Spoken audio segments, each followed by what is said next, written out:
네, 지금부터는 투자해놓은 시간으로 이어가 보겠습니다. 현재 양대지수 상승 탄력을 더해가고 있는데요. 이슈별로 종목별로 남은 5장 어떤 투자 전략이 필요한지 두 분과 함께하겠습니다.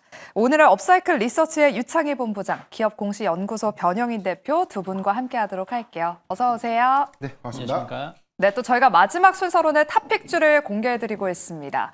지난주 우리 유창희 본부장님이 탑픽주로 한국콜마를 75,000원대에서 말씀을 해주셨습니다. 오늘 3% 넘는 강세를 보이면서 오늘 K뷰티 관련 종목들 훈풍이 불고 있는데요.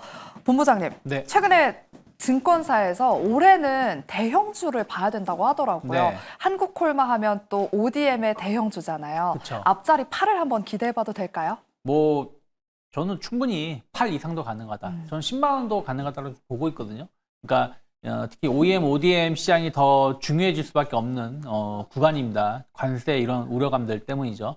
특히 한국콜마는 그때도 말씀드렸지만 미국에 생산 공장이 있기 때문에 조금 더 수혜를 입을 수 있지 않을까 생각을 좀 하고 있어요. 그래서 오늘 좀 강하게 상승하고 있죠. 물론 이제 다른 더 많이 오르는 화장품주들도 있습니다만은 그들 기업은 어떻게 보면은 이 주가 하단에서 올라오는 정도 수준이고 한국콜마는 신고가를 보여주면서 상승하는 것이기 때문에 더 올라갈 수 있다. 매물 부담감이 없다라고 생각하고 있고 2달 전에도 코스맥스를 한번 말씀드린 적이 있었는데 코스맥스도 신고가라는 거 감안한다라면 화장품주들 좀 꾸준한 우리가 팔로우업을 해야 되지 않을까 판단하고 있습니다. 네, 내일이면 한국콜마의 또 1분기 실적이 발표됩니다. 앞자리가 바뀌길 한번 기대해 보면서 중장기적으로는 10만 원까지 목표 주가 설정해 주셨으니까요. 목표가 달성 기대해 보도록 할게요. 또 오늘도 두 분의 탑픽주가 준비되어 있습니다. 마지막 순서로 한번 공개해 보도록 할 테니까요. 끝까지 채널 고정하시기 바랍니다. 그럼 본격적으로 저희가 섹터별로 투자 전략 한번 세워보도록 할게요. 먼저 반도체 이야기부터 해보겠습니다. 트럼프 정부가 전임 바이든 정부가 만들었던 AI 반도체 수출 통제 정책을 철회하겠다라는 방침을 밝히면서 간밤 미증시에서 반도체 종목들이 좋은 흐름을 보였습니다. 현재 우리 국내 증시에서도 반도체 종목들 좋은 흐름을 보이고 있는데요. 먼저 유창희 본부장님. 네. 이 소식으로 반도체 섹터가 어디까지 좀 상승할 수 있을지 이 부분이 궁금하고요. 오늘 보니까 삼성전자는 한 강보합, SK하이닉스는 1% 넘게 오르면서 단숨에 또 19만 원 선까지 올랐습니다. 네. 대형주를 이 시점에서 공략하는 게 좋을지 아니면 소부장으로 좀 눈을 돌려보는 건 어떤지 이 부분도 한번 전략 세워주실까요? 사실은 이 뉴스는 우리가 조금 더 체크를 해봐야 될 내용이라 생각하고 있어요. 그러니까 이제 바이든 행정부에서 중국으로 수출하는 부분들, 소부장 핵심 장비라든지 소재, 부품 관련돼서 미국의 허가를 받거나 혹은 좀 기술력이 좀 떨어지는 제품에 한해서 공급할 수 있도록 해놓은 것인데 이거를 이제 폐기하겠다는 것이죠. 그러면 갑자기 트럼프가 중국하고 어떤 관계를 더 잘 이어가려고 하는 것인가? 그게 아니라는 거죠. 그 다음에 더 강한 법안을 준비 중에 있으니까 기존에 있는 법안을 중지를 하겠다는 겁니다. 그렇기 때문에 실제 이게 앞으로 그동안 모든 장벽이 다 해소가 됐느냐? 전 그건 아니라 생각을 좀 하고 있어요. 그러다 보니까 물론 이제 최근에 하이닉스가 많이 오른 것도 있지만 엔비디아가 3% 오른 거 대비해서 좀 상승이 좀 약하다 생각을 좀 하고 있고요. 저는 어찌됐든 이제 뭐 이게 단기적으로 갈지 아니면 좀 얼마나 이게 유효가 이어질지 모르겠지만 결국에는 중국에서 반도체 굴기, AI 굴기, 뭐 전기차 굴기 이거를 사실은 쉽게 막기는 어렵다 생각을 좀 하고 있습니다. 그러면 중국향 매출 비중이 높은 기업들 또 기술력이 상당히 좋아서 거의 뭐 독과점 형식으로 전 세계에 장비를 공급하는 기업들 이런 기업들에 대해서는 꾸준하게 우리가 바라볼 수 있지 않을까 생각하고 있어요. 그럼 최근에 이제 상장되었던 M 디바이스라는 회사가 있습니다. 이 회사는 SSD를 공급하는 회사인데 매출이 98%가 중국향입니다. 그렇기 때문에 조금은 더 수혜를 입을 수 있다 생각하고 있고 그 파크 시스템스 같은 경우는 원자 현미경 관련돼서 상당히 높은 기술력을 가지고 있죠. 또 이 회사도 중국향 비중이 높기 때문에 조금은 더 좋은 주가 흐름 기대해 볼 수 있는 기업들이 아닐까 판단하고 있습니다. 네, 중국향 매출 비중이 높은 기업 위주로 좀 관심 가져보자라고 말씀해 주시면서 특징주로 MD바이스 파크 시스템스를 언급해 주셨습니다. 그리고 오늘 장 초반에 소부장단 안에서 유리기판 관련 종목들로 또 수급이 확인됐습니다. 자료를 하나 정리를 해드리도록 할게요. 삼성전기가 유리기판 밸류체인을 최종 선정하기 위한 막바지 작업에 돌입했다고 합니다. 이달 말에 유리기판 유망 협력사 수십여 곳을 초청을 했고요. 올 하반기에 벤더사 최종 선정 후에 양산을 준비한다고 밝혔습니다. 지금 세종시가 좀 핫한 것 같긴 하네요. 유리기판 파일럿 라인을 구축을 했고요. 지난달부터 지금 가동을 하고 있다고 합니다. 유리기판 관련 종목으로는 대표적으로 필옵틱스, JNTC, 캠트로닉스, YC캠 등이 있는데요. 현재 YC캠과 JNTC 정도만이 한 3, 4%대 상승세를 보이고 있고요. 나머지 유리기판 관련 종목들은 윗꼬리를 좀 많이 단 상태입니다. 변영인 대표님. 네. 지금은 상승폭이 다소 줄어들긴 했는데 유리기판 관련 종목들 예전의 상승 랠리를 좀 기대해봐도 될까요? 네. 전체적인 반도체 노이즈가 수급적으로 봤을 때는 뭐 유리기판 소재에도 영향을 좀 끼치면서 오늘의 어떤 시초 상승 탄력도보다는 좀 되돌린 흐름들은 아쉽지만 그럼에도 불구하고 이제 관세 리스크의 완화 관점 그리고 전반적인 어떤 규제가 일부 완화될 수 있는 가능성들은 충분한 좀 기대 요인이 좀 되지 않을까라고 볼 수가 있겠습니다. 삼성전기가 세종 사업장에서 이 유리기판 파일럿 양산 체제를 좀 구축하고 난 이후에 2분기에 시제품 공급을 추진하고 있습니다. 이 부분이 올해 연내 한 2개에서 3개에 해당되는 이 고객사들에게 좀 제출이 될 것인데 향후에 샘플 테스트를 통해서 본격적인 어떤 구매 계약이라든가 양산 수량 등 구체적인 어떤 내용들이 좀 확정이 좀 되면 뭐 전체적으로 좀 제시했던 양산 시점을 2026년으로 좀 제시를 했죠. 그렇기 때문에 SKC가 미국에서에 대한 역량을 이번 뭐 하반기부터 좀 구체화하는 것과 결은 좀 다르지만 국내에서의 역량 가짐에서 삼성전기가 선도할 수 있는 긍정적인 기대 요인들도 재차 좀 주목을 좀 해봐야 되지 않을까. 앞서 앵커님께서 말씀을 하셨던 것처럼 이달 말에 이 컨퍼런스를 통해서 이 소부장 밸류체인에 관련된 벤더사를 확정할 것이다. 이게 이제 이번 하반기 안에 이제 확정이 좀 될 텐데. 구체적인 어떤 협력 관계가 원트랙에서 이제 투트랙 기조에서 이원화 정책으로 좀 이루어질 수 있는 가능성이 높기 때문에 지금 SKC를 좀 필두로 한 밸류체인을 좀 구성하고 있는 유리기판 관련 종목들이 향후에는 삼성전기라든가 LG 이노텍까지 확장될 수 있는 부분들. 그럼 여기서 이제 관련된 개별적인 어떤 기대 요인들은 충분히 개별 수급 내지는 순환매로서 재차 좀 이어질 수 있는 점을 참고하면 좋을 것 같습니다. 네, 유리기판 관련 종목들의 추가 상승세 한번 기대해 보도록 하겠습니다. SKC 위주로 밸류체인에 주목해보자라는 코멘트 덧붙여 주셨고요.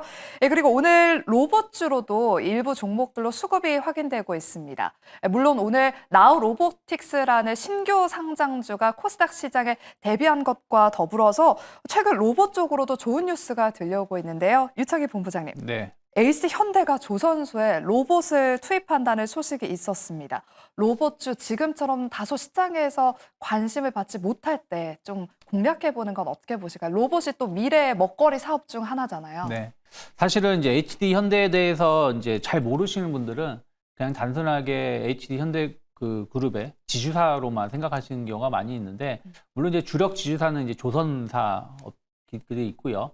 그다음에 이제 현대 오일뱅크가 네. 있고, 그다음에 잘 모르시는 분들이 HD 현대 로보틱스라는 회사 자회사가 있습니다. 이 회사의 매출하고 기술력은 현재 우리나라 로봇 기업 중에서 제일 높다라고 보시면 좋을 것 같아요. 매출도 잘 나오고 있고 수익도 좋아요. 그러니까 두산 로보틱스보다 훨씬 더 좋은 매출, 좋은 영업이익을 보여줄 정도로 큰 기업이다. 그럼 두산 로보틱스가 어쨌든 시총이 뭐 조 단위의 시총을 보여주고 있는 걸 감안한다라면 그거에 어떤 그거에 대한 어떤 자회사의 값어치는 아직 주가에 덜 반영되어 있다 생각하고 있고, 이런 것들이 주목을 받는다면 충분히 주가는 긍정적인 영향을 줄 수 있다 생각하고 있습니다.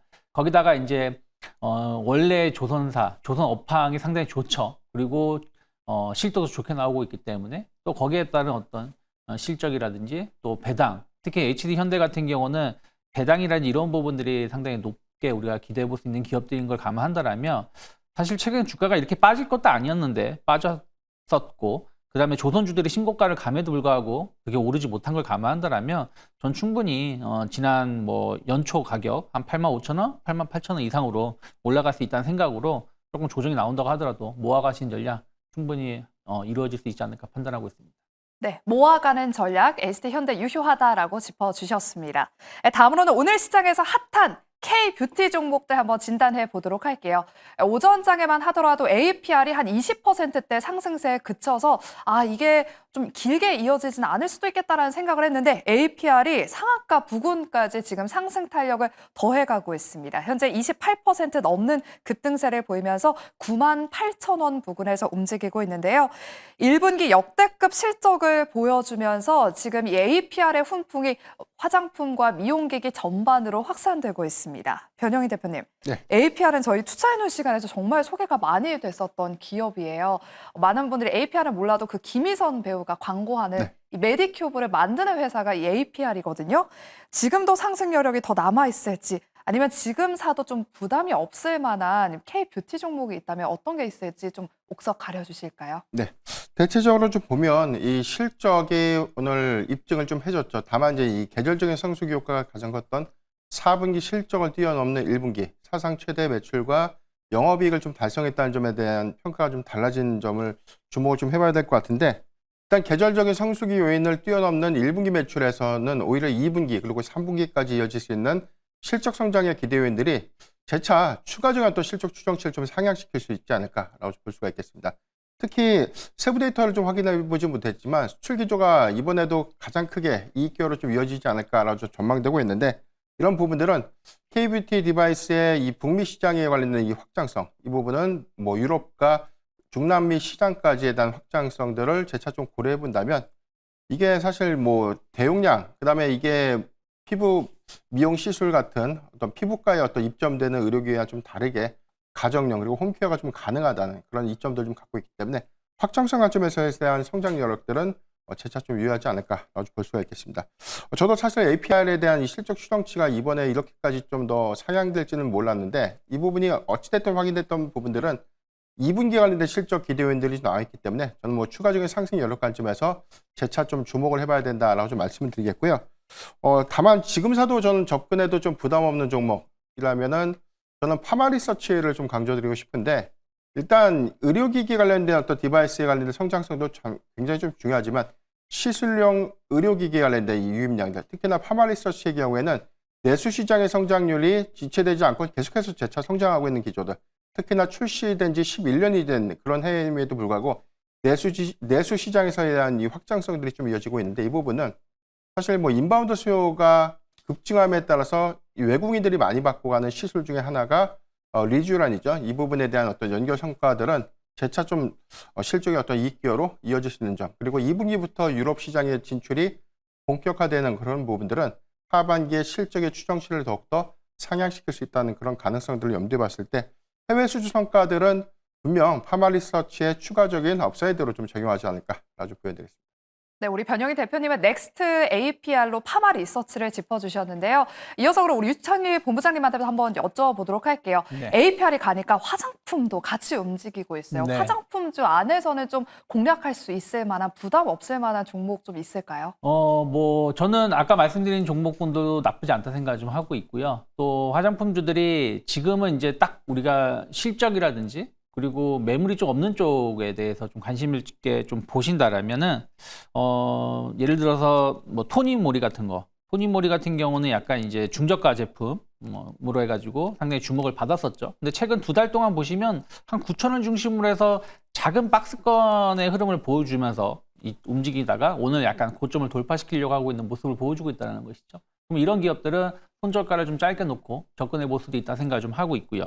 그리고 이제 과거에 이제 제왕이었죠. VT 같은 경우도 진짜 지겹습니다. 한 1년 정도 박스권이에요. 작년 5월부터 지금까지 한 하단이 3만 원, 그리고 상단은 한 38,000원, 4만 원 이렇게 박스를 하다가 이제 돌파를 시도하고 있다는 거죠. 물론 돌파를 실패할 수도 있겠지만 어찌됐든 3만 원 정도는 1년 동안 지켜졌기 때문에 3만 원 이탈하기 전까지는 분할 매수로 접근해 볼 수가 있고, 이번에 돌파가 진짜 확실하게 이루어진다면 새로운 시세를 보여줄 수 있는 구간이라 생각하고 있어요. 특히 이번 연휴 기간에도 보면은 뭐 일본, 중국 관광객 엄청나게 유입되고 있는 부분들, 그리고 K-뷰티에 대한 어떤 성장 모멘텀 이런 거 감안한다라면 뭐 미용 의료 쪽이 됐든 화장품이 되었든 꾸준한 관심 우리가 가져갈 수 있지 않을까 판단하고 있습니다. 네, 미용기기 넥스트로는 파마리서치, 그리고 화장품주 안에서는 토니모리와 VT를 후속주로 또 말씀해 주셨습니다. 앞으로 흐름 눈여겨보시길 바라겠고요. 그리고 최근 끝없이 올라가는 비만 치료제 관련주 이야기 나눠보도록 할게요. 그동안은 대장주 인벤티지랩이 대장이었다면 오늘은 블루엠텍이 그 자리를 대신하고 있습니다. 현재도 상한가 풀리지 않고 있는 상태고요. 또 무상증자 권리락 효과를 맞으면서 블루엠텍이 상한가를 터치하자 그 뒤를 이어서 큐라티스, 라파스, 휴메딕스, 대봉, LS, 펩트론 같은 비만 치료제 관련 종목들이 또 상승 랠리를 이어가고 있습니다. 유창희 본부장님, 네. 비만 치료제 천장이 어디일지 좀 궁금하고요. 또 블루엠텍처럼 후속주로 올라갈 수 있을 만한 종목이 좀 남아있는지도 궁금해요. 어제는 좀 당분간 너무 올라서 차익 실현에도 좀 유의하자 했는데 오늘은 또 올라가고 있긴 하거든요. 근데 저는 약간 사실은 물론 이제 이렇게 오르는 종목에 대해서 함부로 고점을 논하면 안 된다라고 생각은 하고 있지만 조금 긍정적인 이슈가 좀 과하게 좀 반영됐다 생각하고 있어요. 인벤티지 랩이 경구형 비만 치료제 쪽으로에 대한 어떤 기대감들이 좀 나오면서 시장을 좀 이끌고 있다고 보고 있는데 중요한 건 아직 제품이 나온 게 아니라는 것이죠. 그리고 최근에 바이오주들이 조금 쉬어가는 와중에 무엇을 투자할까 하다가 결국에는 센 쪽을 붙자 해서 수급이 좀 몰렸던 부분도 있다 생각 좀 하고 있습니다. 그래서 그런 측면에서 보신다면 지금 비만 치료제 관련돼서 신규로 접근하는 것은 조금 위험할 수 있지 않을까 생각을 좀 하고 있기 때문에 오히려 좀 조정이 나왔을 때 접근하는 게 맞다 생각을 좀 하고 있고요. 후발주자라고 본다라면 이게 기술적 분석이 전부는 아니지만 결국에 이제 아까 말씀하신 라파스가 됐든 큐라티스가 됐든 이게 이제 오늘 강하게 상승을 하면서 다음 날 오늘 상승의 절반 이상만 무너지지 않는다라면 또 지켜진다라면 또 2차 상승, 3차 상승을 좀 기대해 볼 수는 있겠습니다만은 항상 접근하실 때는 리스크 관리가 좀 중요하다라는 생각으로 대응하셔야 되는 거지 계속 오르겠지라는 것만 접근하시다가는 지금 순환매가 좀 빨리 나오고 있는 부분들이 좀 있기 때문에 자칫하가는 손실도 커질 수 있다는 것은 항상 유념하셔야 되지 않을까 판단하고 있습니다. 네, 비만 치료제 내에서도 순환매가 빠르기 때문에 어느 정도의 리스크 관리는 필요하다라고 대응 전략 세워주셨습니다. 그리고 오늘 일부 의료 AR 종목들로도 수급이 확인되고 있습니다. 이재명 대선 후보가 오늘 오전에 어르신 돌봄 국가 책임제 도입하겠다라는 발언을 했고요. 여기에다가 또 어제 미증시에서 템퍼스 AI가 호실적을 기록하면서 동반 상승 트리거로 작용하고 있습니다. 변영희 대표님. 네. 비만 치료제가 너무 올라서 부담스럽다 하시는 분들에게 의료 AI는 좀 대안이 될 수 있을까요? 네. 일단 최근 수급 동향을 봤을 때는 의료 AI에 관련된 정책 기대감들은 아직 주가에 크게 반영된 모습은 아니다라고 볼 수가 있겠는데 일단 나스닥 시장에 상장이 됐던 의료 AI 기업이죠. 템퍼스 AI의 경우에는 국내 투자자의 어떤 투자 비중이 굉장히 높은 종목 중에 하나가 좀 아닌가라고 볼 수 있겠고 1월부터 연중 기점으로 보면 한 58% 정도 단기 상승을 했는데 이 부분은 실적의 어떤 성과와 좀 맞물리는 그리고 여기 관련되는 글로벌 제약사들과에 대한 어떤 솔루션 적용 그리고 여기 관련된 계약들이 구체화되면서 추가적인 어떤 실적의 어떤 기대 요인으로 좀 작용하고 있는 모습들인데 일단 템퍼스 AI와 좀 유사한 종목들이라고 하면은 국내의 경우에서는 저는 루니까 좀 많이 대비가 좀 되지 않나라고 좀 볼 수가 있겠습니다. 지난해 11월이었죠. 아스트라제네카의 이 항암제죠. 랭라자의 경쟁 약물 여기에 이 타그리소라고 불리는 이 항암제를 이 아스트라제네카와 이제 공동 격리 솔루션 AI를 좀 활용해서 격리 솔루션을 좀 개발하는 공동 개발 계약을 좀 체결했고 이 부분의 일회성 성과보다는 글로벌 제약사로서에 대한 향후 AI 적용된 어떤 솔루션의 확장 기조 이 부분에 관련된 기대 요인들이 재차 좀 남아있기 때문에 루닛의 경우에는 잠재적으로는 암을 타깃으로 하는 조기 진단 솔루션들에 관련된 시장 공략들이 조금 더 구체되지 않을까라고 볼 수가 있겠고요. 이 부분은 현재 기술 고도화 관점에서 다양한 암종을 좀 타겟으로 하고 있기 때문에 성과적인 측면들은 올해 하반기 그리고 내년까지 해서는 구체적인 제약사들과의 어떤 협업 기대감 내지는 성과로 좀 분명 나타내주지 않을까 좀 판단해 보겠습니다. 현재 241선에서에 대한 주가 흐름들을 가져가고 있고요. 지난 12월 17일 85,800원 대비해서 주가의 어떤 흐름들은 다소 좀 제한적인 모습을 좀 보여주고 있는데 정책 기대감들이 재차 좀 반영이 된다면 여기서 추가적으로 또는 단기적으로는 상승할 수 있는 가능성은 높지 않을까 좀 판단해 보겠습니다. 네, 특징주 루닛 흐름 앞으로 지켜보도록 할게요. 그럼 마지막으로는 방산과 원전주 진단해 보겠습니다. 어제 국내 증시에서 외국인 투자자들이 방산주와 원전주를 거의 쓸어 담을 정도로 수급이 몰렸는데요. 어제 방산주 내에서 한화 에어로스페이스가 주인공이었다면 오늘은 LIG 넥스원이 지금 주인공입니다. 현재 상승 탄력 더해지면서 LIG 넥스원이 지금 23%대 급등세를 보이면서 역대 최고치, 사상 최고가를 경신하고 있습니다. 유창희 본부장님, 네. 가볍게 40만 원대를 돌파했어요. LIG 넥스원 같이 이렇게 무거운 종목이 이만큼 급등하는 거 정말 대단한 것 같은데 아직도 상승 여력 방산주들 남아 있을까요? 방산주에 대해서는 좀 구분을 좀 해야 된다 생각을 좀 하고 있어요. 그러니까 또 LIG 넥슨은 뭐 실적도 좋게 나온 것도 있습니다만은 지금 인도 파키스탄 관련해가지고 어떤 지정학 리스크가 좀 있는 거죠. 근데 인도는 우리나라 무기를 사용을 좀 하고 있어요. 천궁이라든지 이런 걸로 좀 방어를 하고 있는 게 주목을 받다 보니까 또 국내 방산주들이 좀 어제 오늘 좀 강한 흐름을 좀 보여주고 있다 생각하고 있고, 또 하나는 이제 MRO라는 거죠. 그동안 함정 MRO에서 이제 항공 MRO에 대한 어떤 기대감. 물론 이제 항공 MRO는 정해진 건 없습니다. 그리고 우리나라가 어떤 역할을 할 수 있을지는 잘 모르겠습니다만 어쨌든 이러한 부분들에 대한 어떤 시장도 엄청 크기 때문에 또 관련된 기업들이 어제 오늘 좀 주목을 좀 받고 있는데, 저는 일단 실적이라는 측면에서는 우리가 뭐 이거는 무시할 수 없다 생각 좀 하고 있고요. 그리고 새로운 또 성장 모멘텀이 계속해서 나오고 있다는 거 감안한다라면 좀 뭐 LIG 넥스가 오늘 거의 뭐 20% 이상 오르는 거를 지금 당장 접근하기는 좀 힘들겠지만 좀 기간 조정이 충분히 준다라면 또 접근해 볼 수도 있는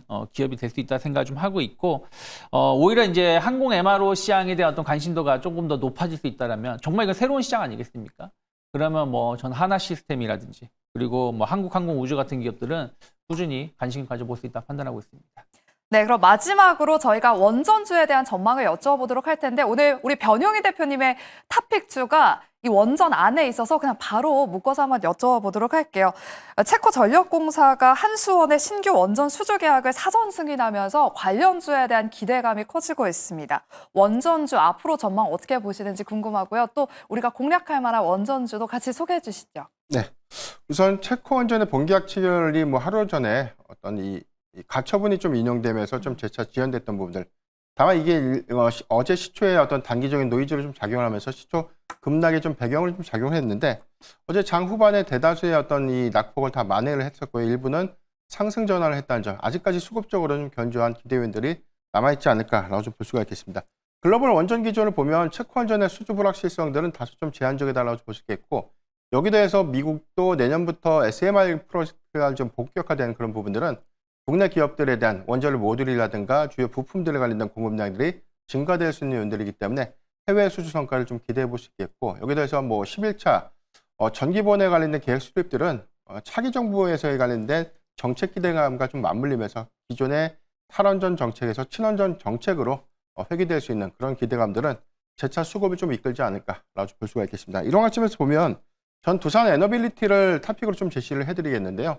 전체적인 1분기 실적 기조가 좀 다소 아쉬운 부분들을 보였지만 이 부분은 화력발전소 부분에 관련된 이익 훼손 부분들이 주를 좀 이뤘다는 점. 여기 대해서는 SMR 프로젝트에 관련된 가장 큰 최대 수혜주로서 부각될 수 있는 부분들은 원자력 모듈이라든가 주기구 공급량들이 재차 좀 증가될 수 있는 부분들, 해외 수주라든가 국내 수주가 현실화를 좀 이룬다면 두산 에너빌리티에 관련된 실적 기대 요인들은 굉장히 좀 높아질 수 있기 때문에 전 중장기 관점에서 재차 좀 주목을 해보자라고 좀 말씀을 드리겠습니다.